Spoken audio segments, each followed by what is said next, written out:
Oke, selamat pagi. Kita ketemu lagi di pertemuan mata kuliah R Programming. Pada hari ini kita akan mempelajari tentang analisis clustering menggunakan R.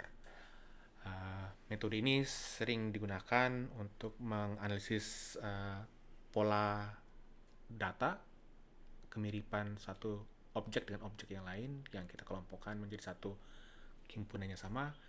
Kemudian objek yang lain yang tidak sama kita pisahkan menjadi kelompok yang berbeda. Nah, di dalam analisis data, R merupakan salah satu tools yang berguna untuk melakukan clustering analisis. Baik, untuk pertemuan hari ini kita menggunakan data yang umum kita lihat di program R, yaitu Iris. Nah, Iris sendiri memiliki 4 atribut dan satu kelas seperti ini. Jadi dia ada 4 pengukuran, ada sepal length, ukuran sepal, kemudian sepal width, pedal, dan pedal width seperti ini. Nah, untuk clustering merupakan satu metode machine learning yang kita sebut sebagai unsupervised, yang kita tidak tahu labelnya atau pengelompokannya. Jadi untuk kali ini kita membuka file baru. Kita misalkan masukkan ke data namanya my data. Kemudian kita inputkan data tersebut, data iris ini. Kemudian kita running seperti ini. Jadi kalau kita ketikkan my data, akan muncul iris seperti ini. Lalu cara gampang kita untuk memvisualisasikan data adalah menggunakan plot. Jadi kita memplot my data. Kemudian kita run. Plot my data tidak jalan. Oke. Jadi di sini adalah atribut-atributnya, kemudian kita satu atribut yang lain seperti ini, 4 atribut, dan ini adalah kelasnya. Yang kita fokuskan adalah plot data di 4 variabel iris ini. Nah, jadi karena kita mempelajari clustering, kita tidak perlu spesiesnya atau kelas untuk menganalisisnya. Kita coba melakukan analisis hanya menggunakan atributnya. Nah, kita bisa menggunakan spesies ini untuk memvalidasi hasil clustering kita. Tapi untuk kali ini kita cukup menggunakan 4 atribut ini. Jadi kita hilangkan menggunakan perintah seperti ini, my data, pakai kurung siku, dan kita hapus kolom yang terakhir. Jadi -5. Maaf, kita running.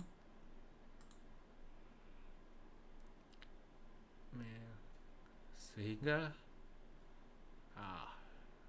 kita dapat 4 variabel seperti ini.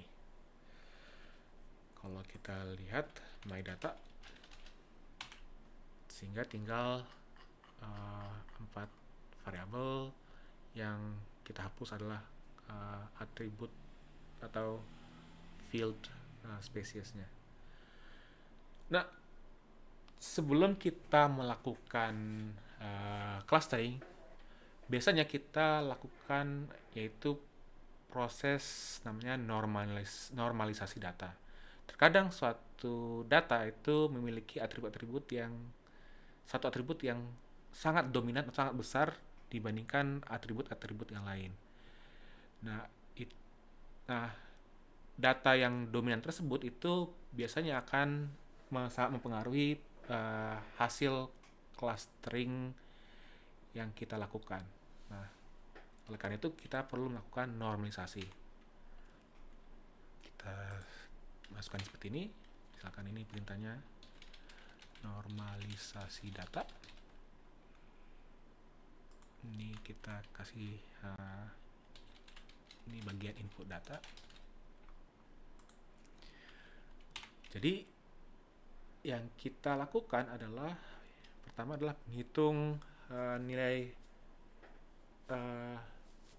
rata-rata untuk setiap data.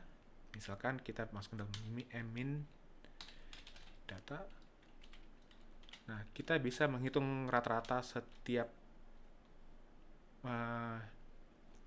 data menggunakan apply. Jadi apply sumber data awalnya my data. Kemudian saat kita apply untuk setiap row, kalau 1 untuk kolom, kalau 2 untuk row, kemudian kita pakai fungsi min. Kita running, maka kita dapat data min untuk setiap row. Lalu kita juga cari standar deviasinya. Standar deviasi setiap row. Seperti ini, apply. Kemudian kita masukkan nilai dari my data. Kita apply untuk setiap row. Kemudian kita berikan fungsi standar deviasi. Kita running.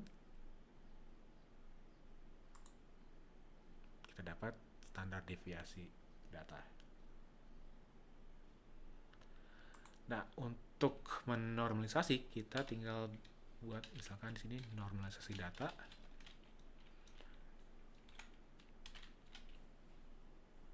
Scale kita scalekan berdasarkan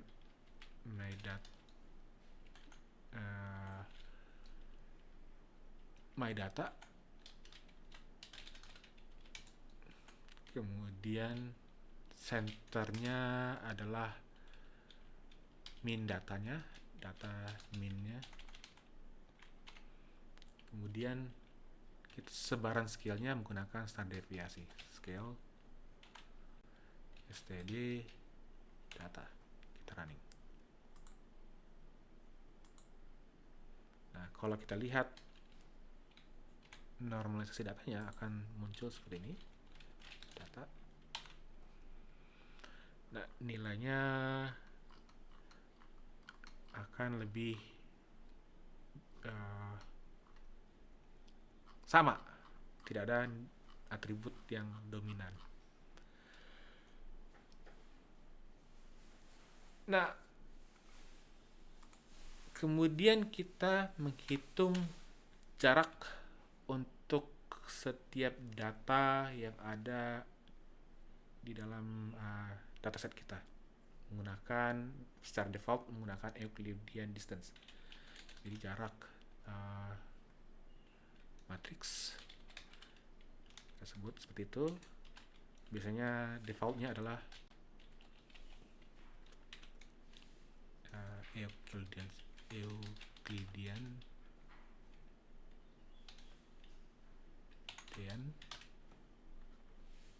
kalau kita di dalam mencari jarak tersebut kita gunakan misalkan ini jaraknya kita sebut di dalam matrix distance, kita pakai distance. Kita lihat dari norm data.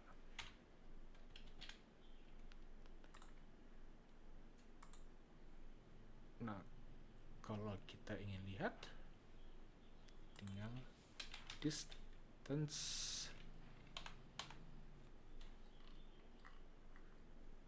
Ini merupakan jarak distance-nya untuk masing-masing data.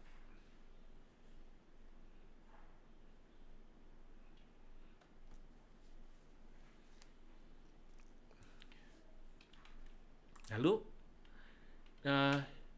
clustering itu terbagi menjadi dua bagian.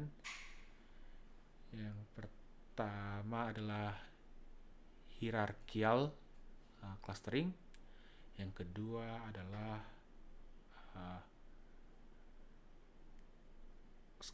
non-hierarchical clustering.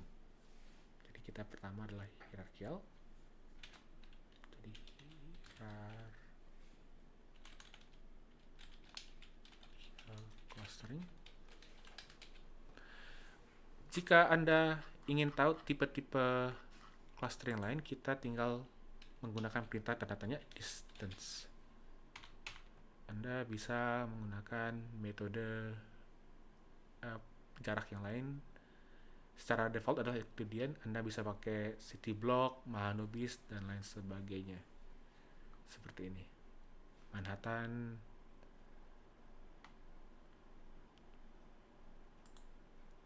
Oke, kembali ke hierarchical clustering. Kita tinggal kasih perintah, misalkan hclust dari variable distance kita. Misalkan kita bikin my data hclust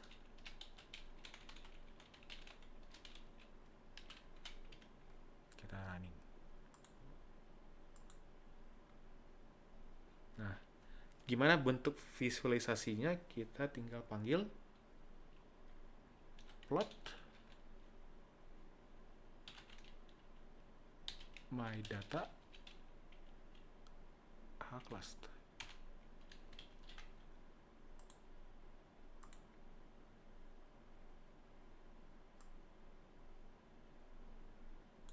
Nah, ini merupakan dendrogram hierarchical clustering menggunakan Euclidean distance.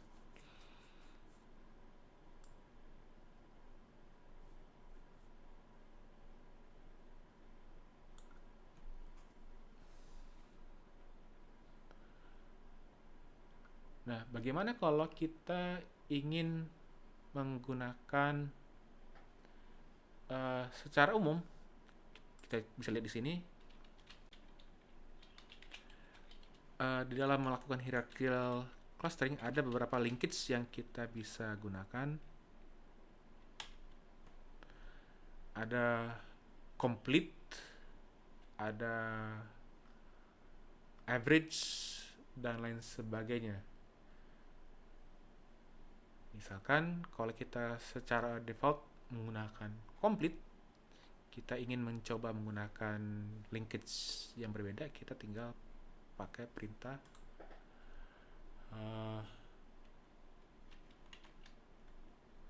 merubah data linkage-nya. Jadi misalkan kita pakai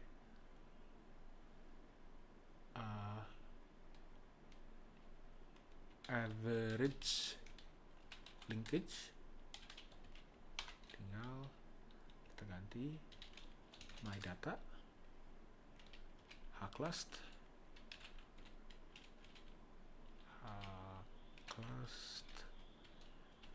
datanya adalah data distance, kemudian kita rubah methodnya, method kita ganti menjadi average.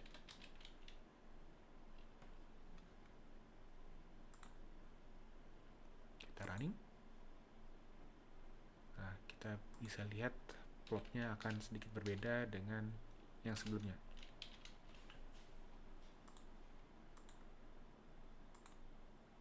Nah, kita bisa bermain-main di linkage-nya juga di sini. Jadi ada beberapa parameter yang kita bisa gunakan untuk melakukan hierarchical cluster. Yang pertama adalah distance, kemudian juga linkage-nya.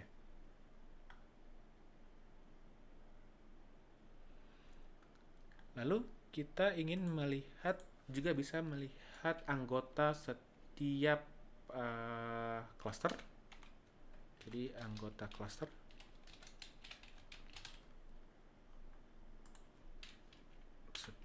ini. Kita sebut member, misalkan membernya adalah, kita bisa potong dimana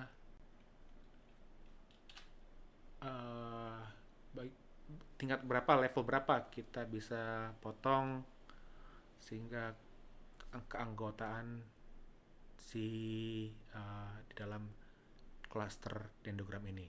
Misalkan dari sini my data get cluster, kita potong di level 3. Maaf, kemudian kita running, kita bikin di dalam tabel, misalkan tabel member.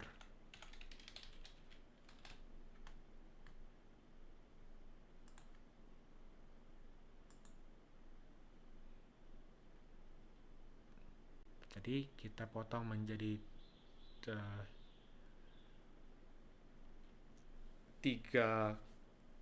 kelompok. Saat kelompok pertama ada 50 anggota, kelompok kedua 97 anggota, dan kelompok yang 3 hanya 3 anggota. Nah, kita pengen lihat karakteristik setiap anggota di dalam tabel cluster tersebut menggunakan seperti ini.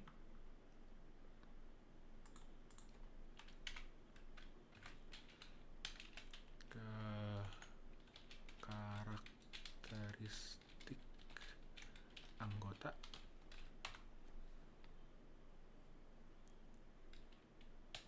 Misalkan agregat, menggunakan agregat, fungsi agregat, anggota fungsi normalisasi data, kita inputkan data, kemudian list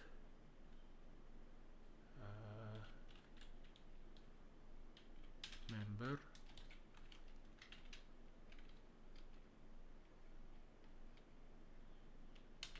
kemudian min. Kalau kita running,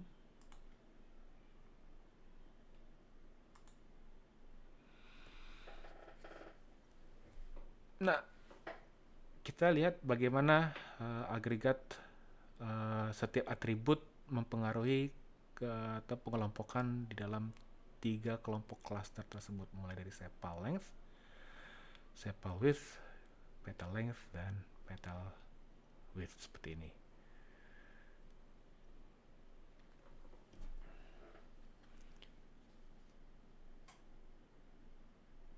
Nah, kita juga bisa melakukan analisis scree atau scree plot.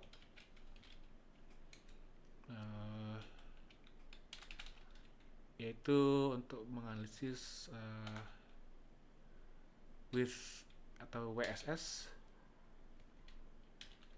seperti ini. Misalkan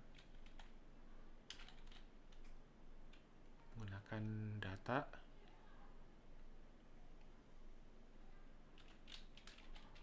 normalisasi data enrow.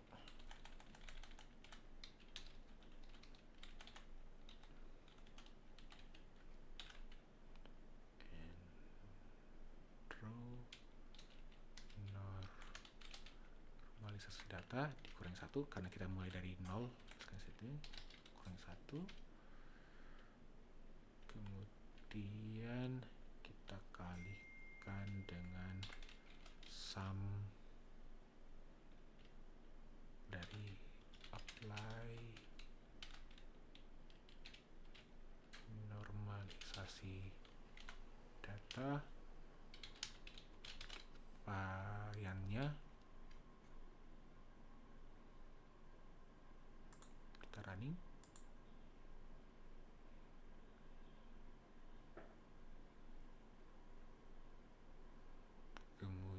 kemudian kita bisa lakukan WSS tadi.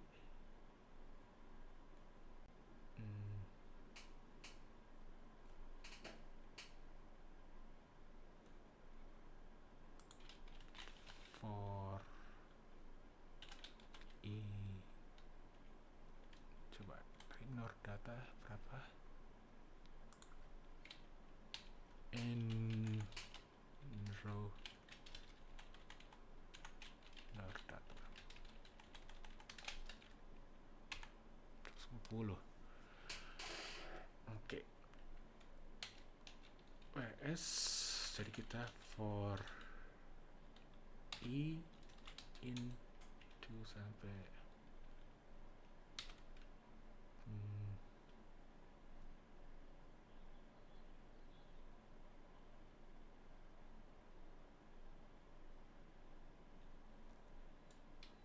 seratus 50.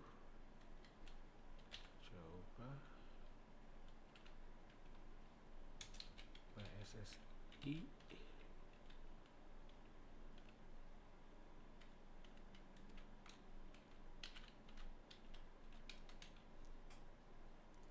some comments nor salah, ini kayaknya 4.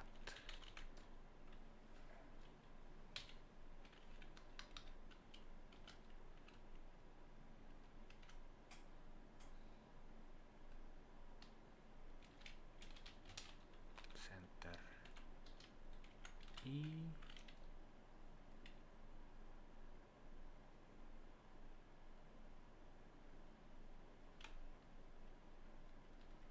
kemudian dollar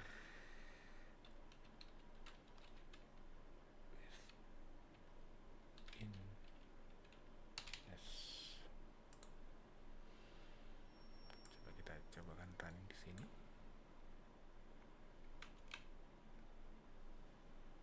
Salah. Nor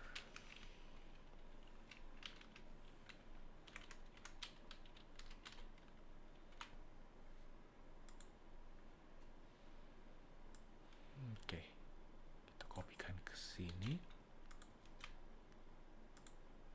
Coba run.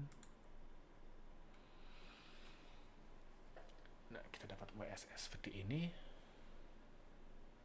Kemudian kita plot.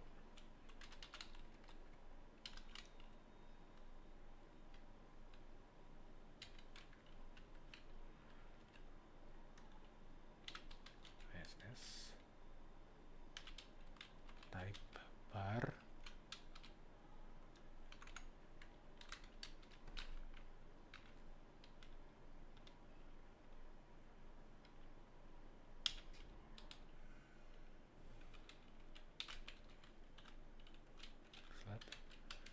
name of cluster, kemudian YLab within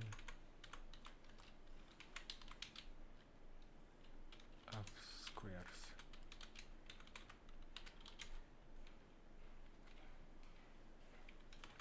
Of some within groups of squares. Within some within groups of some of squares. Kita running.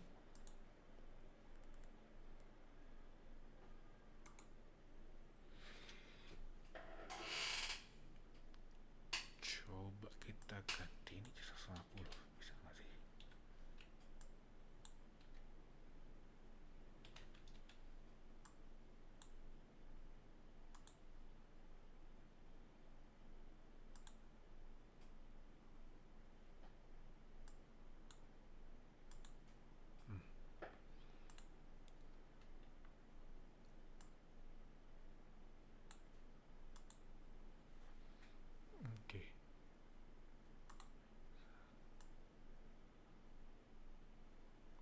cluster. Jadi secara umum kita bisa lihat misalkan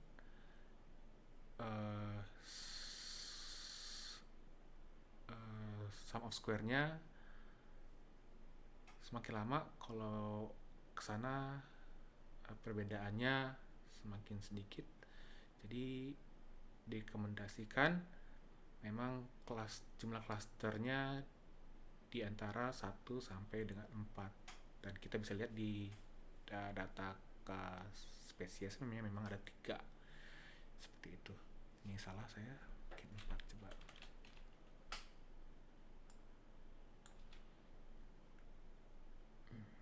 Oke.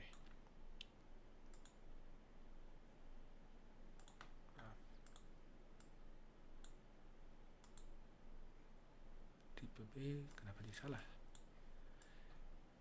Oke.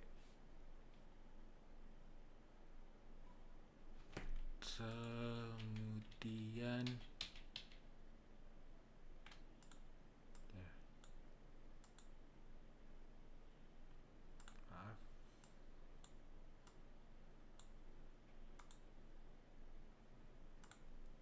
Oke.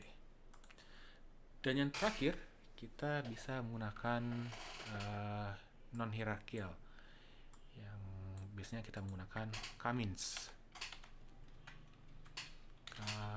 clustering.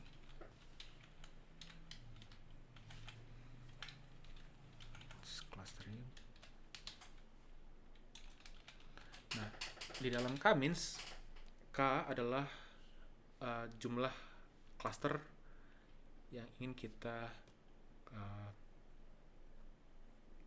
kelompokkan, jumlah kelasnya, jumlah clusternya.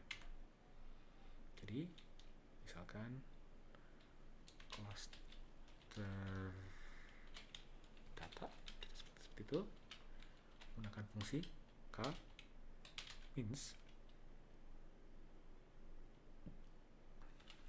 data yang sudah kita normalisasi kita inputkan dan mau kita kelompokkan menjadi berapa data, misalkan 3.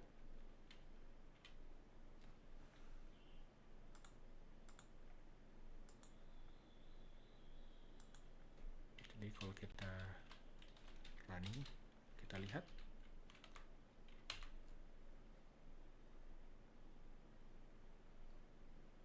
gunakan K-means, ini adalah kelompok datanya. Lalu kita bisa plotkan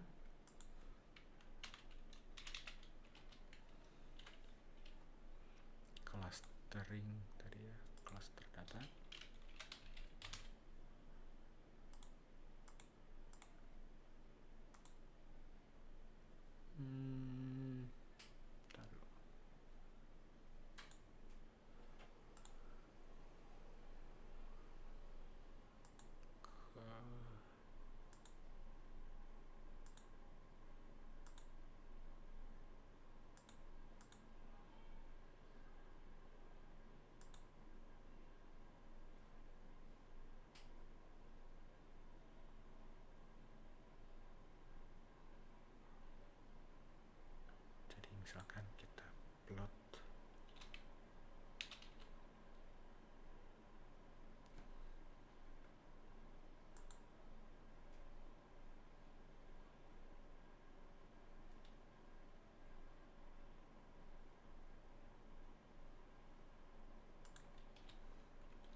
ini contoh pengelompokan clustering dari menggunakan k-means, menggunakan atribut keempat atribut di dalam dataset iris. Baik, terima kasih. Mudah-mudahan ini bisa membantu dalam Anda mengerti analisis clustering menggunakan R. Saya ucapkan terima kasih. Sampai ketemu di pertemuan selanjutnya.